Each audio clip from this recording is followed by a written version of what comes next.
Hello YouTubers, Kara Grandel here, gardening in Oregon, zone 8B, and having a good time because the sunshine is back and it's warming up and it's beautiful.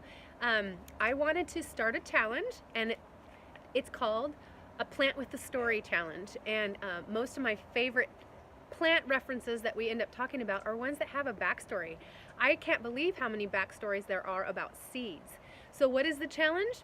Pick out 4, 5, 2, 3, 10 plants in your backyard, garden, homestead, whatever you're doing, allotment, that came to you with a story, or they have a sentimental meaning to you.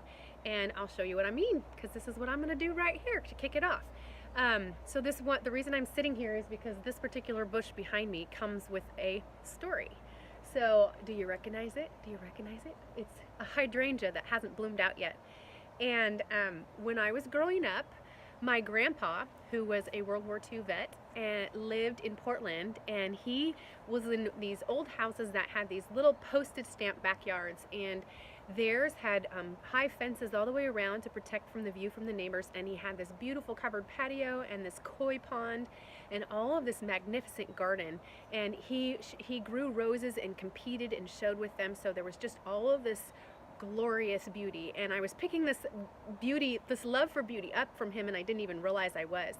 Well, along one side of his house that was super canopied with shade between the house and the fence, he grew hydrangeas.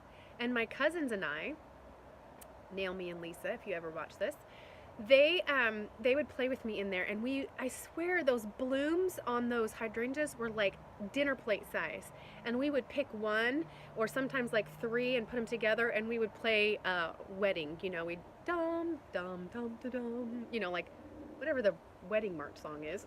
That was what that was supposed to be. We would just pretend and play with these beautiful blooms, and we'd spend all afternoon when we were gathered together for the holidays doing that.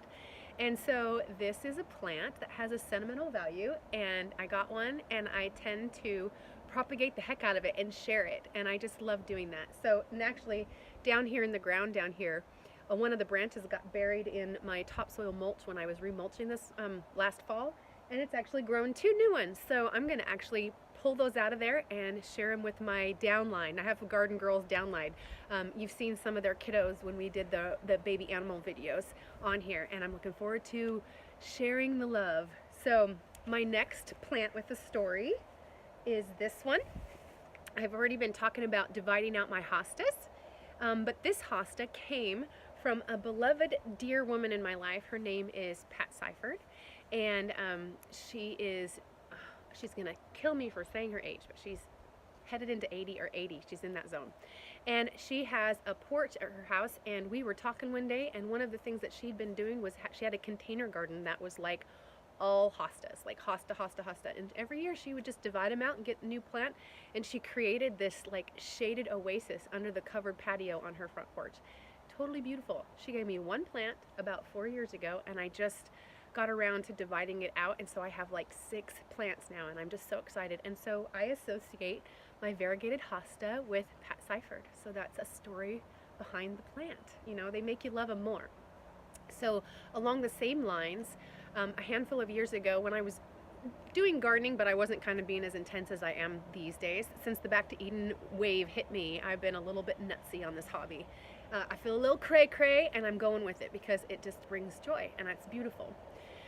But another friend of mine, Marge Abbott, she asked in a group, she asked if anybody wanted some hosta starts. And so, and of course I was like, I mean, not hosta, hollyhock starts. And if you see any of my garden tours, you see these big, huge 6, 8, 10-foot magenta hollyhocks.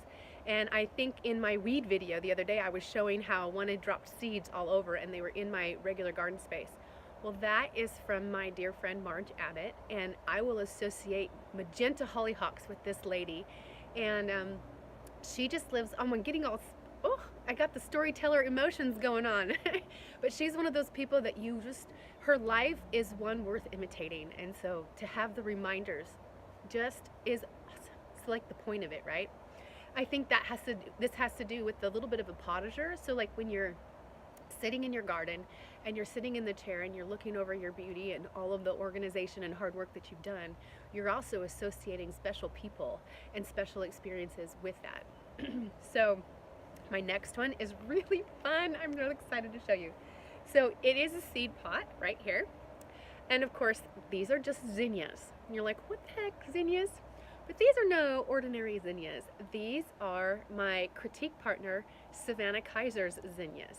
So as a writer, you usually circle up with a couple of people, with friends that help you work out the kinks of your book. And she's been one of mine since 2014. And I'll say I knew her when sometime. But just this year, we've talked a lot more about our garden journeys, and she lives in the Ozarks, and she has a beautiful little garden over there. And one of the things I found out is that when her and her husband got married, which has been a handful of years ago now, they gave out zinnia seeds as a wedding favor. And I kind of want to make a note of that because I think it's a good idea. And I have a bunch of young adults in my home who are falling in love or into serious like these days, which is good fodder for this romance writer. But you know, wedding bells in the future here, and I think flower seeds as a wedding favor is a sweet, sweet romantic idea. So, but I wanted to take that one next further. So this little seed catalog happens to be her parents' seed company.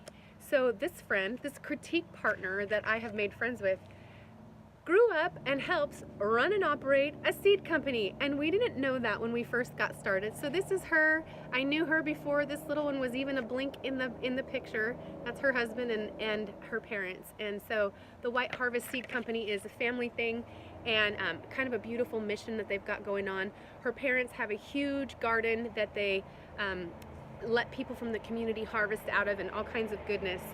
And so I have Savannah zinnias this year, and so these will be going around my property. I'm not sure I'll be able to tell them apart from some of my regular zinnias except by where I plant them. But ho, I got wedding zinnias, and I don't know, that seems very special, very romantic.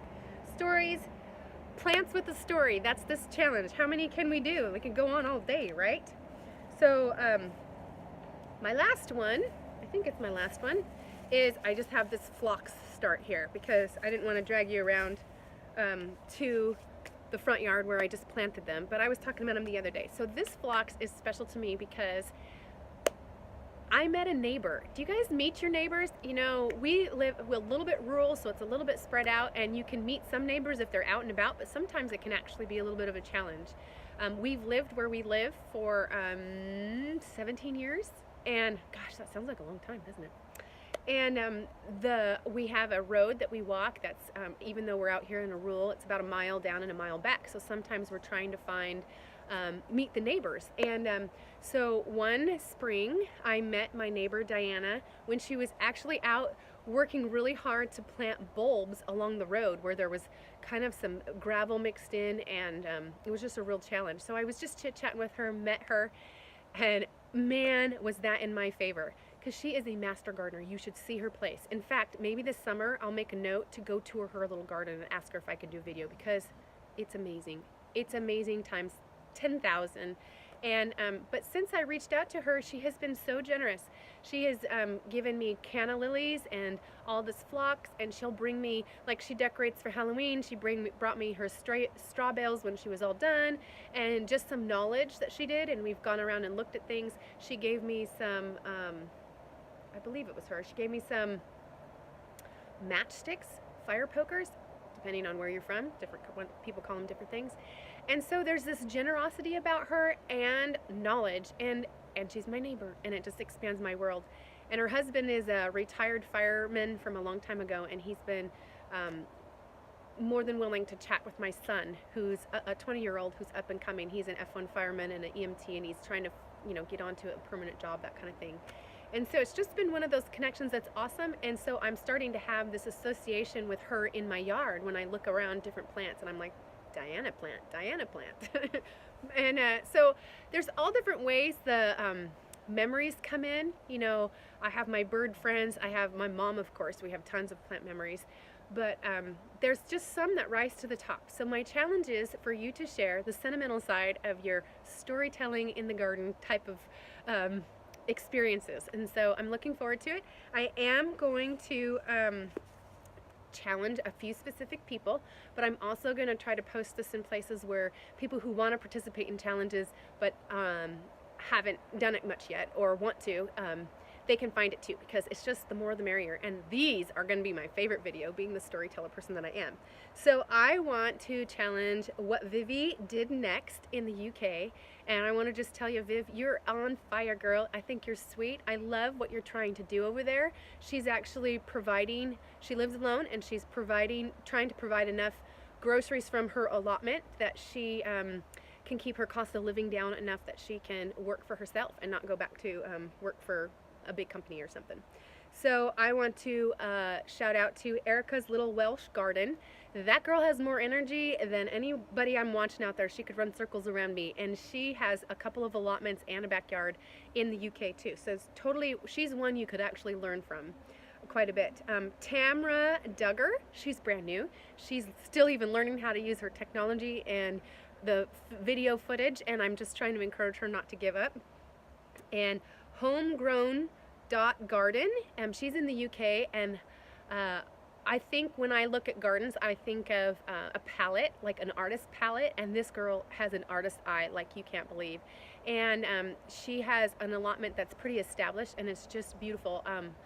If she's not a master gardener, she's headed that way, and she's even working on it. And her job, I think she even works at a garden for her work. But she also has a second allotment. So I seem to like it when people have these new adventures coming on. And my last one is of Little and Light, and she's a newbie too.